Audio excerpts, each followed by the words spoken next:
that the threat to the Southwest Chief was met by local, state, and federal action coming together to try to keep the Southwest Chief in line. We could have lost it in a different route several years ago, and your community in particular, but others, Dodge City, I think, is here, has stepped up. Good morning.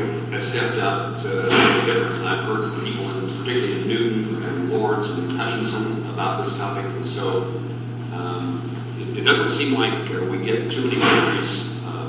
We don't get victories often enough in Washington, D.C., and we don't particularly get rural victories. And this is one that at least we've set the stage for good news instead of bad news.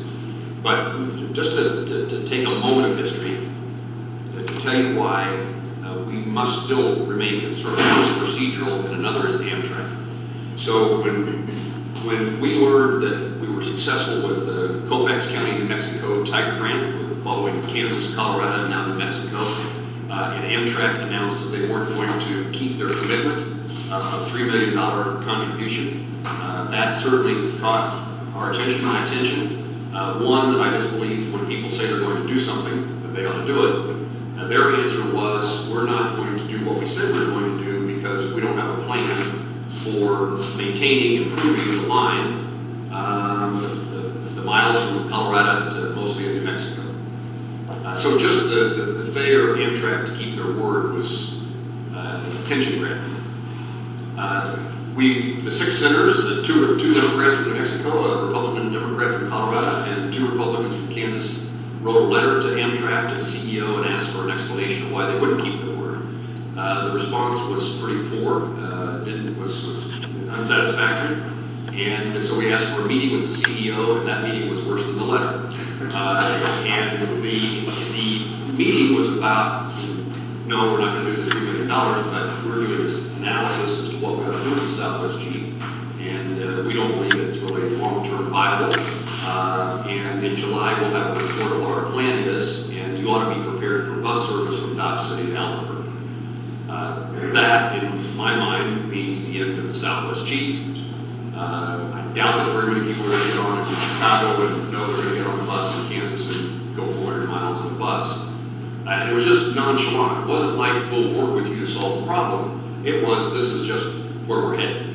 And so the policy or the issue that is still substantive that we've got to face is we do not have a friendly Amtrak,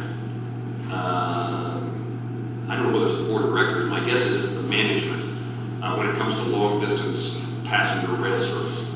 And there are, you could have an argument about what the role of the federal government is in providing passenger service across the country. And it's something that happens somewhat regularly, and you can have the debate as to whether or not the American taxpayers ought to be subsidizing rail service that doesn't pay for itself. But that decision has been made when Amtrak was created, and it's Amtrak's responsibility to provide that service. Now, whether we still want Amtrak to do that and whether the American taxpayers want to spend that money, that's a different discussion than the one that simply says we're walking away when it's been, in my view, Amtrak is assigned to do what they say they don't want to do. So therefore, that was another rallying call. The letter was bad, the meeting was bad, and in that meeting they announced something that could be very damaging to the future of passenger rail service in Kansas and across the country. And my guess isn't the Southwest Chief. It just happens to be we're the first one in line for this attitude with Amtrak. So we hope to be able to encourage and bring to the cause other legislators, certainly the legislators, members of Congress along the Southwest Chief, outside of Kansas, Colorado, and New Mexico. But we also want to be able to highlight for others along the northern route, for example, that they ought to have an interest in what we're doing here to preserve the Southwest Chief. So we have an issue that is far from behind us, which is what is Amtrak's plan? And we still would expect this report, although July is over and we didn't receive their analysis and plan. So they're waiting now, I'm told, until the meeting that takes place, I think in Colfax County, New Mexico, with stakeholders, which occurs August the 24th, 21st. Thank you, government. So we don't know what they're going to say, but we certainly have had success legislatively. And so just to put in my words, and I'm sure that you and your professionals have looked at the language, but what I think we accomplished is that it's kind of check, check, check. One, pay the $3 million. Two, you can't use a bus route. Three, you can't abandon the line. And four, here's up to $50 million to improve the track. One of the things I failed to mention is, in talking about keeping their word, it is only Amtrak that is contractually obligated to maintain the line. It's not BNSF, it's not the state of New Mexico, it is Amtrak. So not only are they trying to walk away from the $3 million, but they're walking away from their obligation, which they agreed to maintain the line on the part of the BNSF line that doesn't have freight service.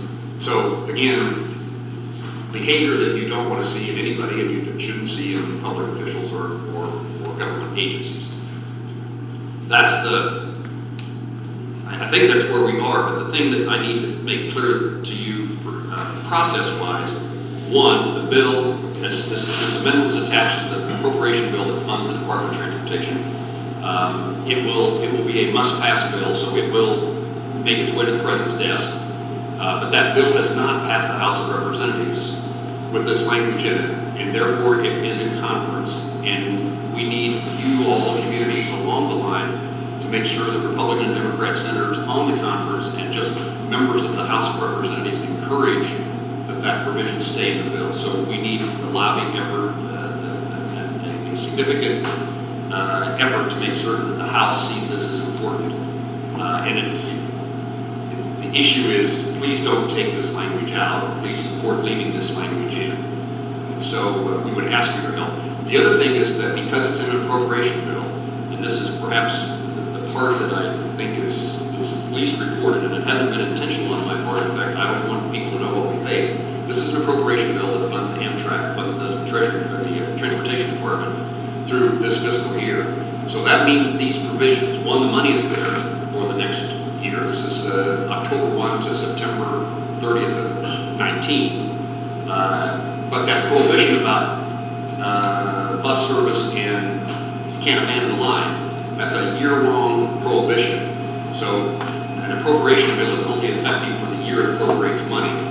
So there's an issue here just process-wise that we can't look the other way. This is you can't move forward, you can't do anything that you're planning on doing for another year, but that means we still have a long-term issue with Amtrak. Now I have holes, for people who complain the Senate doesn't function very well, I'm participating in that non-functioning, because I place holes now on 3 nominees for the Amtrak Board of Directors until I get an understanding from them what their position is on this issue. I wouldn't want to vote for somebody 3 new members of the Amtrak Board who are in line with the idea of abandoning the Southwest Chief. So we have some tools, but like all things in Washington, D.C., you win kind of a battle a day or two, in this case a year at a time, and we still, unfortunately, will face this issue. What is the future of Amtrak generally, and what does that mean for the future of the Southwest Chief in particular? Thanks for that update. And moving forward, one short-term task would be the first grant, Tiger Site 6 was the one that's under Garden City's name. We've closed that out with the exception of working with the FRA. There's a salvage value that was sort of a moving target. I think we've agreed on that, but there hasn't been approval on what to do with that amount of money that can still stay in the bookkeeping of the grant. One option was to improve the line between the remaining piece that needs to be continued. There's approximately $1.6 million available from the unspent shares of BNSF, Amtrak, Rural Railroad, and Katy. And with the exception of Amtrak, everybody's in agreement to go relay another 4 miles of track. And after Tiger 9 gets completed, there's about 30 miles of old 1939 vintage track in western Kansas that is the remaining piece that needs to be relayed. that it's 80 miles an hour all the way across. So that salvage value and everything is sitting outside the rate. The FRA declined to allow us to use the remaining share of their money. So we're just talking about the local drivers. And 4 miles of relay is an easily doable thing in conjunction with what we have to do on Tiger 9. Yes, an easily doable. Yeah. So Does that take care of the positive train control issue between Garden and Dodge? Okay. the second issue with Amtrak is positive train control. I realized as you started talking. I left it. And the only segment of the line between Garden City or Dodge City and Albuquerque that doesn't have the exemption being based on low freight traffic in conjunction with passenger service is that 50 miles from Albuquerque north. And New Mexico DOT is the keeper of that line for railroad service. So they have their application on file and has been reviewed by Amtrak. We're making some tweaks. So that should be a non-issue moving forward, at least for the fiscal year. In my list of check, I left one off, which is that legislation also prohibits Amtrak from deviating from decision by railroad administration on positive train control.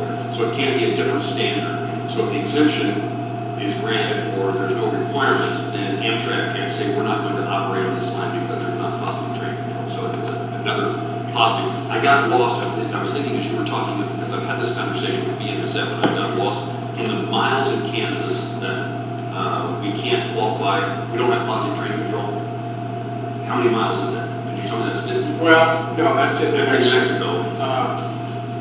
In Kansas, the positive train control is through Dodge City. And I think that's why the Amtrak decision was proposed to the bus service Started for with Dodge. Dodge was because of the positive train control. But the exemption exists all the way through western Kansas and everywhere in Colorado. There is a little segment between Los Angeles and Lahana that does have positive train control in place. But essentially everything else on the Southwest Chief Route is under the exemptions. And those exemptions are granted by FRA. Yes. And Amtrak previously had said we're going to abide by the FRA exemptions and then change their statement, which again is another piece of evidence about change in attitude or approach, philosophy, something at Amtrak about whether or not we want to run long distance passenger service. Does that make sense to you? Yes, it does. That changed with the CEO changed. Could someone clarify the term positive train control? Is that priority?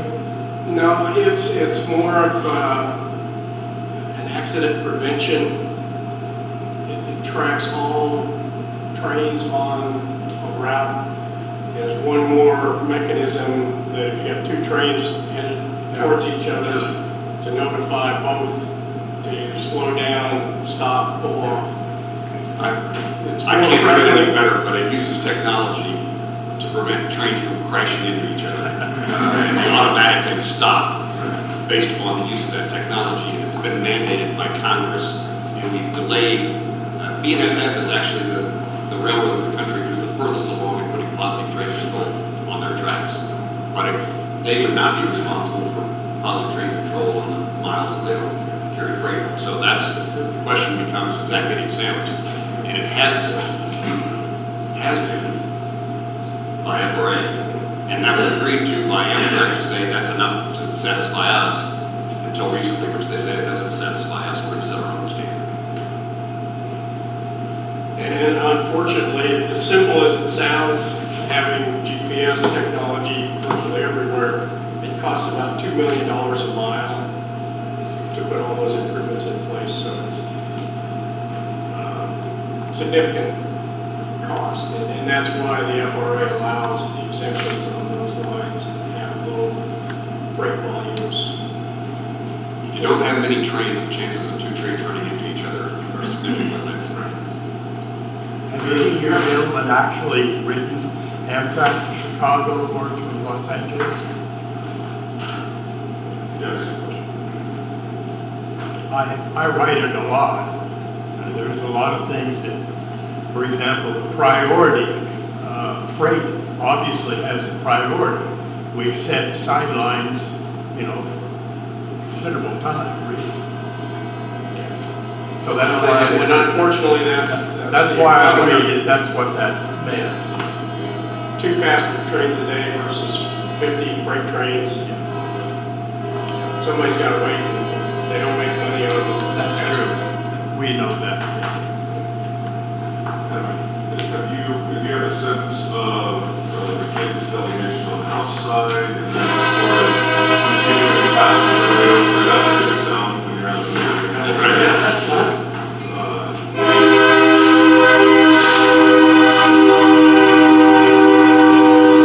So trains do go through Garden City more often than just Do you have a sense of where the Kansas delegation is on the House side? And as you know, we went from there where we were doing the Tiger Grant applications where it was hard to wait first to get support for continuing passenger rail through rural America, but we were able to offset that by finding a kindred spirit in another district in Kansas. But that kindred spirit is leaving and really trying to figure out where our delegation is because all those 6 cities along the route will suffer. Tom Bush, who you deal with in my office that does transportation issues, has reached out to all the Kansas staff. Because I'm in Kansas this week, not in Washington, I've not had personal conversations. My impression is that Congressman Marshall is supportive of these efforts, and we'll have conversations with this Congressman Estes and Len Jenkins and Kevin Yoder. All of this will take place with Len still at the moment, but still in office. So I would ask you, districts have changed, but Newton would be in Congressman Estes' office, for example. If you can work with the communities in Kansas that have a strong interest in this to make certain that our members of Congress from Kansas hear this story from people other than me and other elected officials. All politics is local, and if you all could make sure that there's local input to all the members of the delegation. Senator Heinrich from New Mexico has taken on the task of talking to all of the Democrat congressmen and senators along the Southwest Chief line. And we're doing the same thing. I'm doing the same thing with Republican members of Congress along Canada from Los Angeles to see if we can broaden this from more than just 3 states to everybody who would be impacted. But this is seen, I can make the case this is a New Mexico issue, but it's not. And somebody from Illinois can make the case this is a Kansas, Colorado, New Mexico issue, and it's not. The service that I've had people talk to me this morning how they use it, it would be, if bad things happen here on our aspect, our portion line, bad things happen all along. So I don't know for certain, but I know Tom has talked to staff to highlight for them. We just at this point need their help encouraging the House conferees. And again, my assumption is that just as I've been around Amtrak issues long enough to know that there's a large contingent of people who believe that if it's not going to pay its way, that we ought not have it. That decision, in my view, was made when Amtrak was created to support long-distance passenger service. It was not expected that all lines could earn a profit. And in the absence of these long lines, the money, in my view, that we appropriate for Amtrak then gets spent only in the Northeast Corridor. And those of us who live elsewhere ought to be able to have our constituents garner the benefits that come from passenger rail service as well.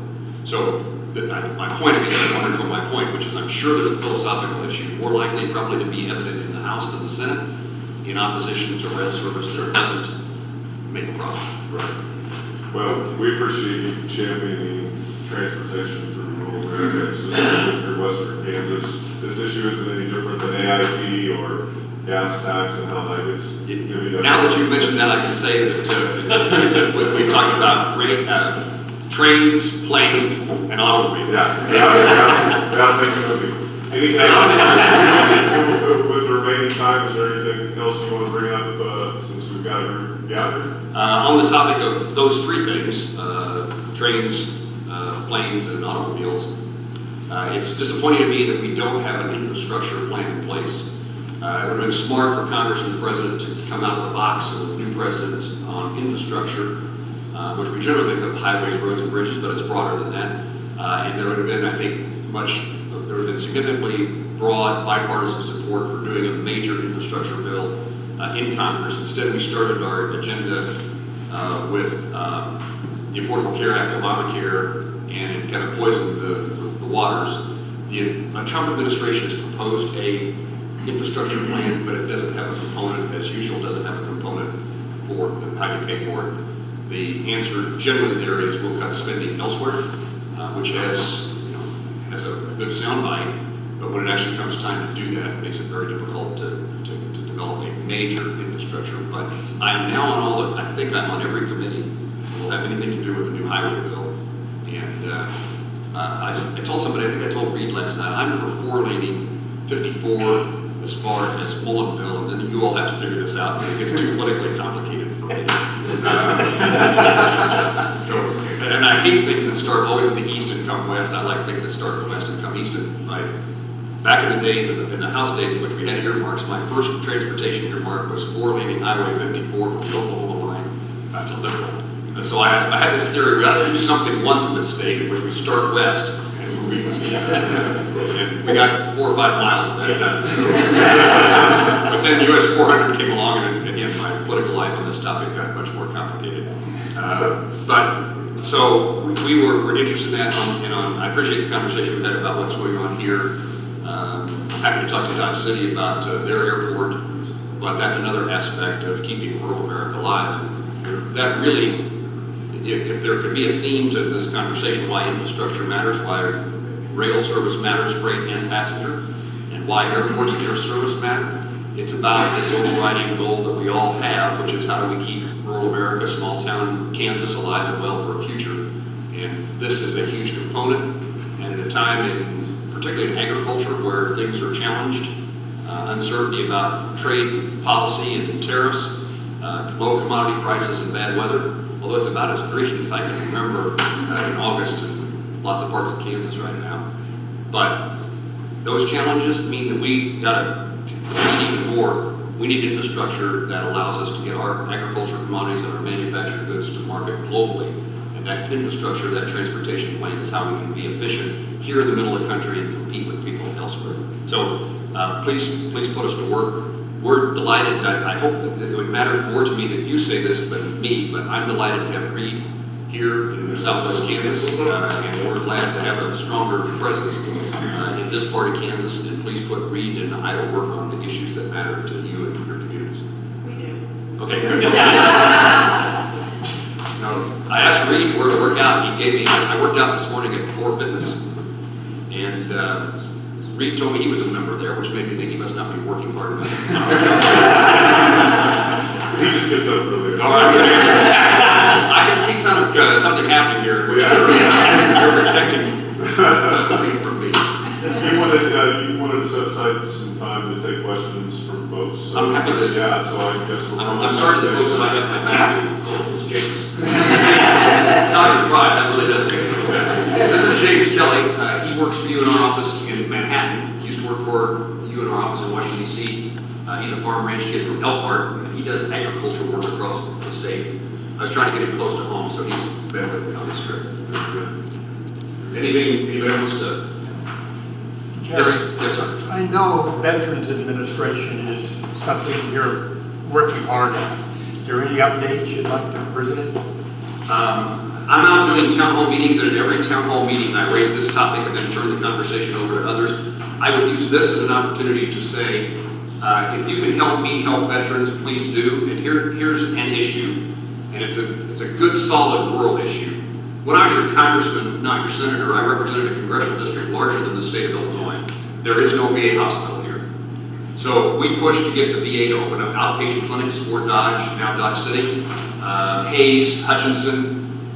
We worked hard for Goodwin, but the Secretary of the Department of Veterans Affairs was from Colorado and ended up in Burlington, Colorado. So we have a set of opportunities for veterans to get routine care closer to where they live, but it's still too far for most veterans. If you're a 94-year-old World War II veteran in Atwood, your original choice was Wichita or Denver. How do you get there? Now it's Burlington or Hayes. How do you get there? So Congress passed about 3 years ago something that's been called the Choice Act. And it says if you live more than 40 miles or it takes the VA more than 30 days to provide the service at your choice, the veteran's choice, you can have that care provided at home. So at hometown hospital, hometown doctor, hometown pharmacy, hometown PT, whatever. And the VA will pay for it. The VA didn't like that law. They believe in, at least at that time, they believed in bricks and mortar buildings. They didn't want to see their patients someplace else.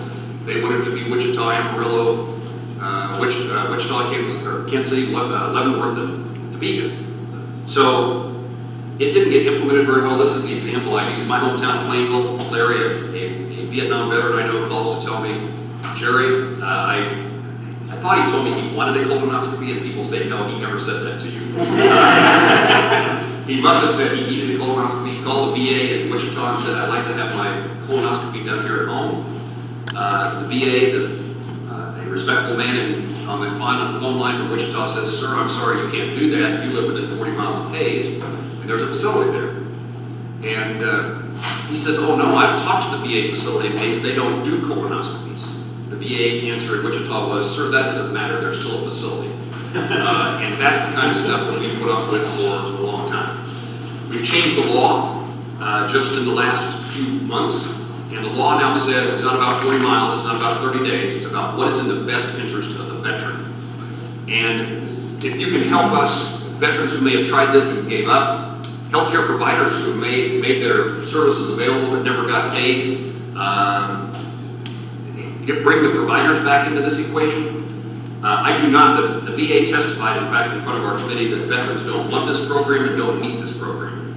I want to make sure they can't be proven right.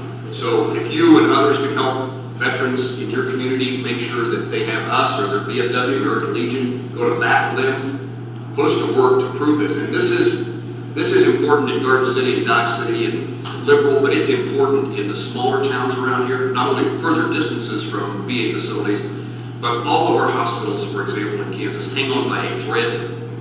And just like our schools in small town Kansas need every student, our hospitals need every patient. And so if we can keep those dollars that's for veterans at home, we're strengthening the healthcare delivery system for all of us. So the update is, I think there's good news. Legislation has been passed, the president signed. I think we have an administration that's very interested in pushing the VA to behave in a different way. And I'm optimistic that this will work. And one of the successes that we had in an amendment I offered to that bill is the VA was required under choice to reimburse. Again, this won't matter in Dodge City or Garden City, but the VA is required to reimburse hospitals at Medicare rates. We changed it to require that they, in case of a critical access hospital, Wagon, name all of them. We have 127 hospitals in Kansas, 88 of them are small town community hospitals. They get a special reimbursement rate because they're so small. The VA must now reimburse them at that rate, which will be a significant benefit to the bottom line of those smaller hospitals. So it is a piece of good news. And we now have a Secretary of Veterans Affairs that's been confirmed, and I hope that means some significant direction in the department. I see the choice program eventually is going to cover emergency services. Because right now, as it is, your choice member, you go to the doctor all day, but if you have 2 a.m. appendicitis, I would be surprised if you didn't ask me this question. Yes. Just to prove to you, I remember. Maybe you think you have to say it a dozen times for me to remember, Okay. but you don't.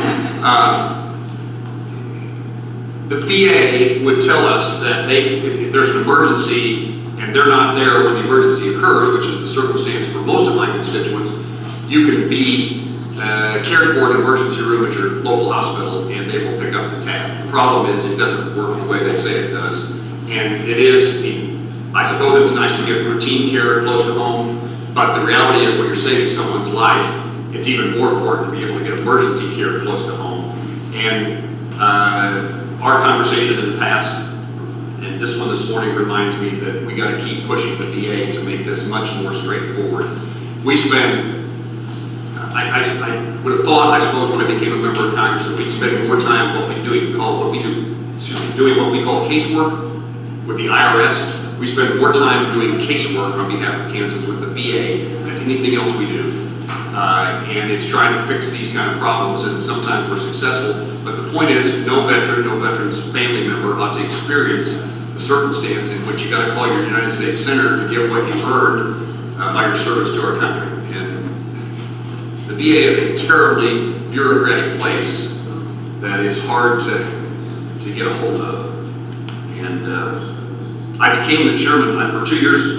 For the previous 2 years, I chaired I've been on the Veterans Committee since I was in the House the whole time, been in the Senate Veterans Committee the whole time, and for the last 2 years I chaired the appropriation. Voluntarily, I won't tell you what I gave up because it's something important to Kansas, to become the chairperson of the Appropriations Committee for the Department of Veterans Affairs, thinking that if you had the power of the purse string, I could get their attention.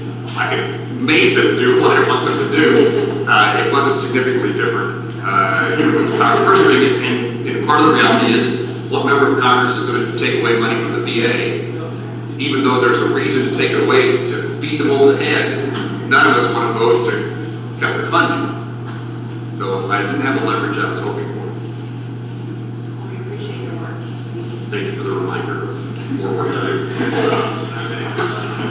The Amtrak is stable, right Amtrak, but continuous time you go to every day, you get addicted to what happened with the building, what caused it. I got lost in that conversation. Tell me again. And because we ride Amtrak all the time. Yes. And we lost the tickets there. Lost the tickets to you. Now it's computerized technology, right? Also, what does it do now? We don't have tickets anymore. Can you help me on how we're doing tickets now? I could probably help on that. Yeah. This has been happening in stations along rural routes. It's a different story in each community. We were only particularly worried about how it impacted us, and we talked with Amtrak about it. We were agreeable to the idea of the agent not being in the building.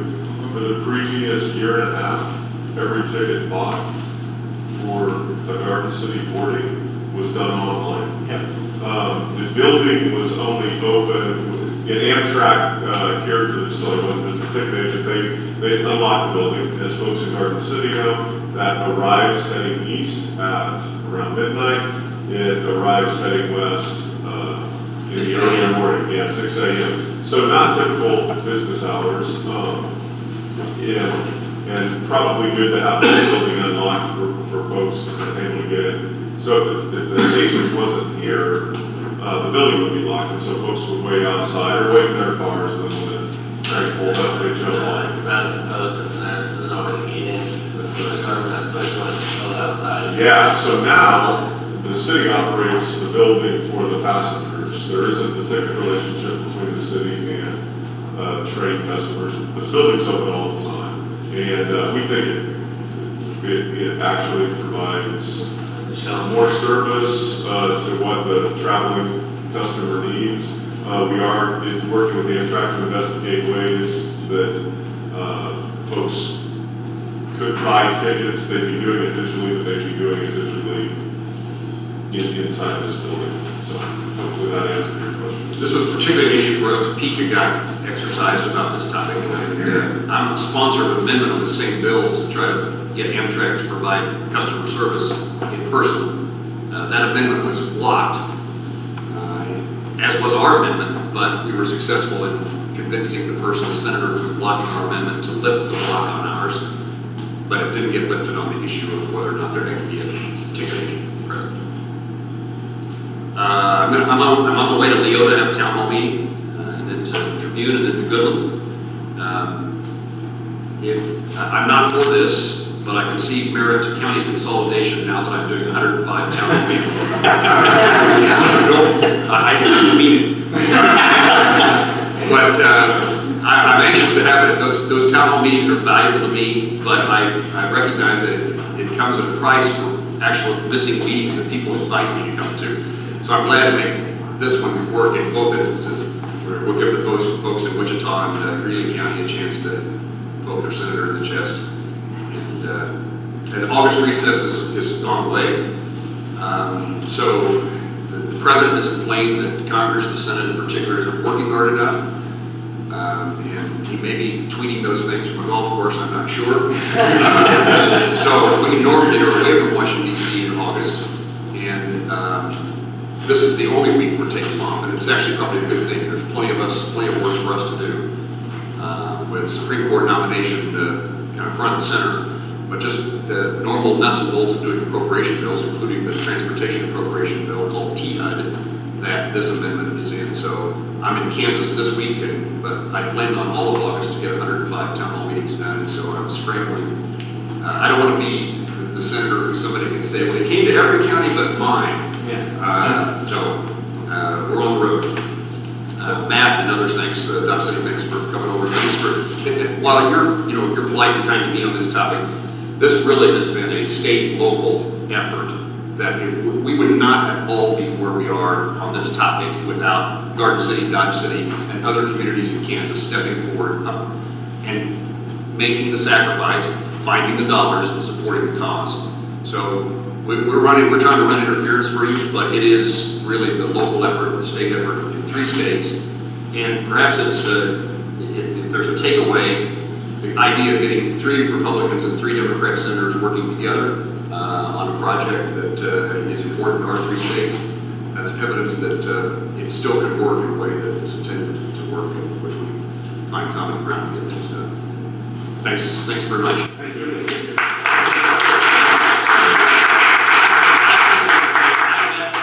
Treat passengers on rail service. That's important. It's one thing for me to hear from city manager and say this is important in our community. It's much more important for me to hear from a passenger that this is something that matters to me. It works for me. I need it in my life. And I appreciate you and others for being here this morning to make the case that this is about human beings having the ability to get places and to return home. So I'm sorry for adding to my comments, but thank you very much.